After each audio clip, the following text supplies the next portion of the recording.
और अहले बैत मोहम्मद का खालिक, मोहम्मद और अहले बैत मोहम्मद का खालिक, मोहम्मद और अहले बैत को अपनी पहचान का वसीला करार देने वाला अल्लाह, मोहम्मद और अहले बैत मोहम्मद के तुफैल और सदके में ये कायनात खल्क करने वाला अल्लाह, मोहम्मद और अहले बैत को खल्क करके इन्हें गौर से देख के अपने आप पे गुरूरत से देखने वाला अल्लाह, बेहक के मोहम्मद और अहले बैत इस फर्श अज़ा से कोई खाली दामन ना जाए, बेहक के मोहम्मद और अहले बैत मोहम्मद आप सबकी हाज़रीन का आप सबको बेहतरीन अजर अता फरमाए।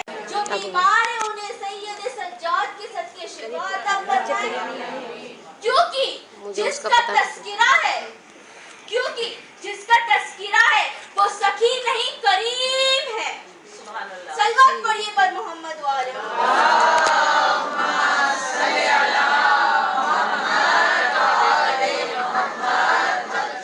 कायनात में दो हस्तियां ऐसी हैं जो समझ में नहीं आती, कायनात में दो हस्तियां ऐसी हैं जो समझ में नहीं आती।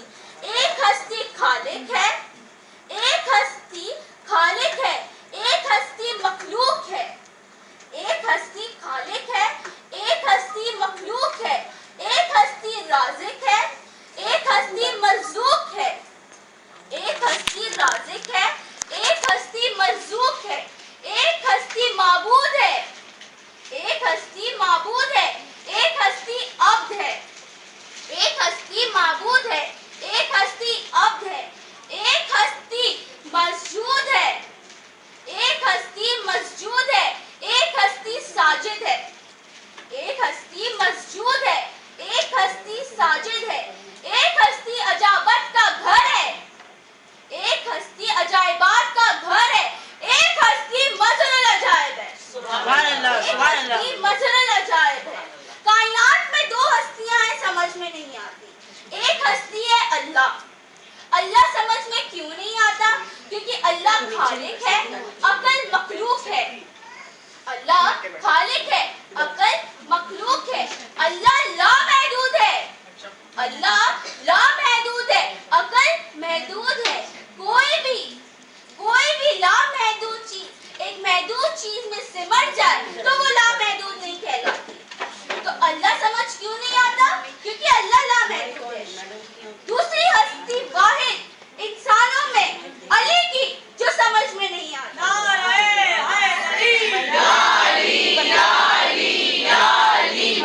देखो माई कौन है?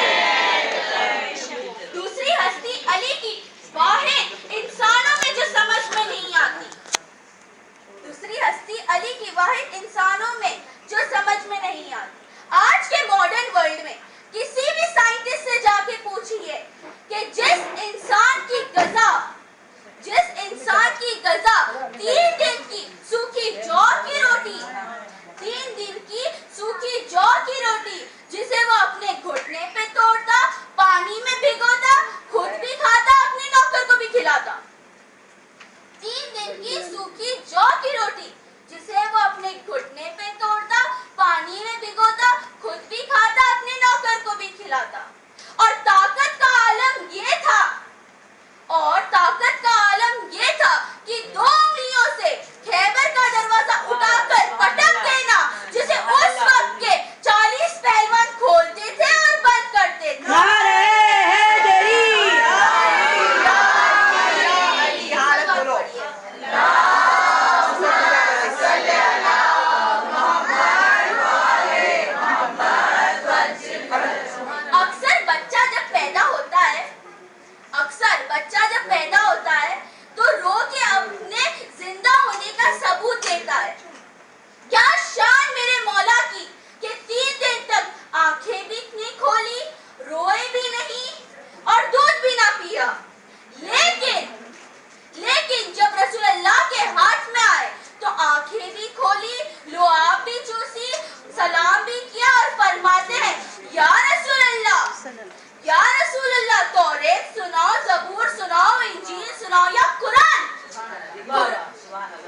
लोग कहते हैं कि तबरुक खाना अच्छी बात नहीं। कुछ लोग कहते हैं, मेरी माँ बहनों है वो कुछ लोग कहते हैं तबरुक खाना अच्छी बात नहीं। और कुछ लोग कहते हैं कि पूरे महीने काले कपड़े पहन के घूमना अच्छा नहीं लगता। अब आप ये देखिए कि अल्लाह क्या कहता है। अली के मुनकिर से खुदा कहता है, अली के मुनकिर से खुदा कहता है कि जो घर बनाया था अली के शियों ने, कि जो घर बनाया था अली के शियों ने, तुझे वहां ना बुलाया तो मैं खुदा ही नहीं। तुझे वहां ना बुलाया तो मैं खुदा ही नहीं। गिलाफे काबा जो कि काला है, गिलाफे काबा जो कि काला है, उसे तूने खुद मुंह से ना लगाया तो मैं खुदा ही नहीं। मैं खुदा ही नहीं। तुझे तो चिढ़ है तबरुक से, तुझे तो चिढ़ है तबरुक से। आबे ज़मज़म तबरुक ना पिलाया तो मैं खुदा ही नहीं। घबरा तो नहीं गया ना कोई भी? घबरा तो नहीं गया ना? समझ जाए ना मेरी तरफ? बेशुमार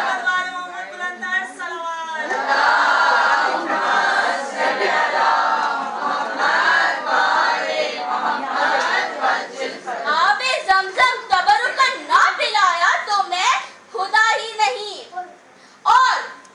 और जहां उतारा था मैंने अली को, और जहां उतारा था मैंने अली को, तेरा सर वहां ना झुकाया तो मैं खुदा ही नहीं।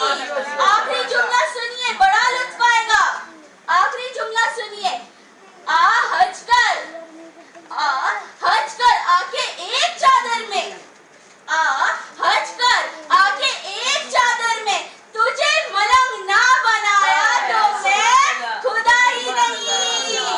सही बात पढ़िए पर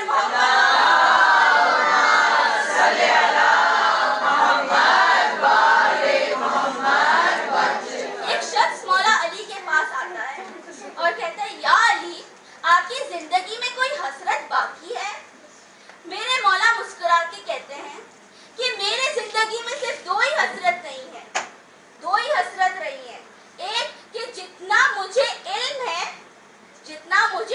है उतना बड़ा किसी ने मुझसे सवाल नहीं पूछा। और दूसरी ये कि जितना मैं सकीन हूँ उतना बड़ा किसी ने मुझसे आज तक मांगा नहीं। एक शख्स मौला के पास आता है और कहता है, या अली, आप इतने जल्दी सब सवालों के जवाब कैसे दे देते हैं? मेरे मौला कहते हैं, तुम्हारे हाथों में कितनी उंगलियां हैं? वो शख्स बिना देखे कह देता है, 5। मेरे मौला कहते हैं, तुमने तो अपने हाथ की तरफ देखा भी नहीं, तो तुम्हें कैसे पता तुम्हारे हाथों में 5 उंगलियां हैं? वो शख्स कहता है, मौला, ये हाथ तो दिन भर मेरे आंखों के सामने रहता है, तो मुझे गिनने की जरूरत नहीं पड़ी कि मेरी हाथों में कितनी उंगलियां हैं। मेरे मौला कहते हैं, जिस तरह ये हाथ तुम्हारे सामने रहता है पूरे दिन, उसी तरह तवज्जो कीजिएगा, उसी तरह ये कायनात नहीं कहा मौला ने, ये कायनातें मेरे आंख के सामने रहती है, तो मुझे जवाब ढूंढने की जरूरत ही नहीं पड़ती। सलवात पढ़िए पर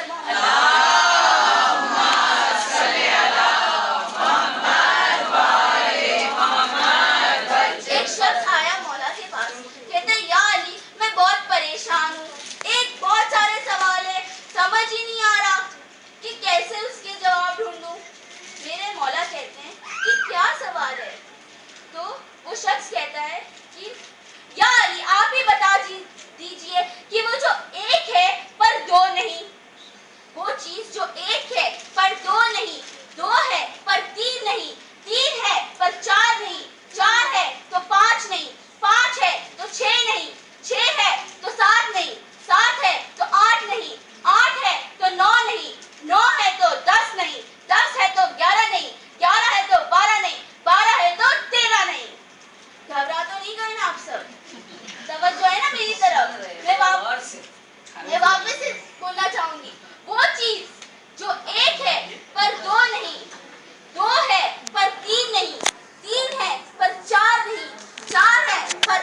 किताबें।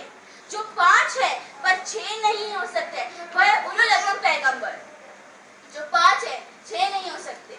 जो 6 है और 7 नहीं हो सकते, वो है जमीन के तबके।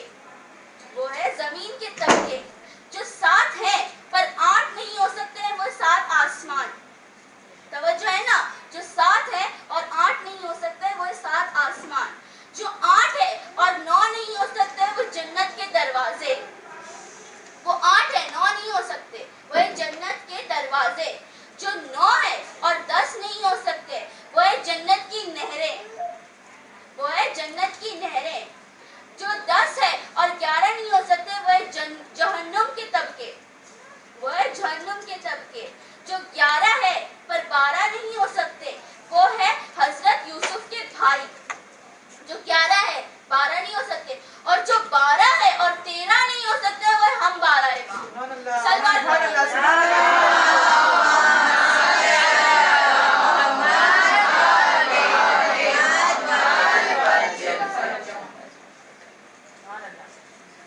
लहजाए अली भी अल्लाह को इतना पसंद आया।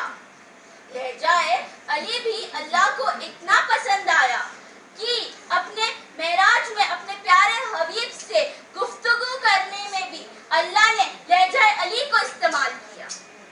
और यही लहजाए अली बीबी ज़ैनब ने शाह के दरबार में यजीद से अपने खुतबे में कहा कि ए यजीद, तेरे कमान में जितने तीर है आसमान है हम पर। ए यजीद, तेरे कमान में जितने तीर है आसमान है हम पर। तू रहती दुनिया तक जुल्म सितम की पूरी कोशिश कर ले। जुल्म सितम की पूरी कोशिश कर ले। खुदा रब्बुल इज्जत की कसम, खुदा रब्बुल इज्जत की कसम, तू रहती दुनिया तक हमारा जिक्र मिटा ना सकेगा। ना हमारी शरीयत को बातिल कर सकेगा, ना हमारी तवील उम्र तक पहुंच सकेगा, बल्कि तेरी जिंदगी में ये वाकया तेरे लिए लानत बनकर बरसेगा, जो तेरे छुपाने से भी तू छुपा ना पाएगा।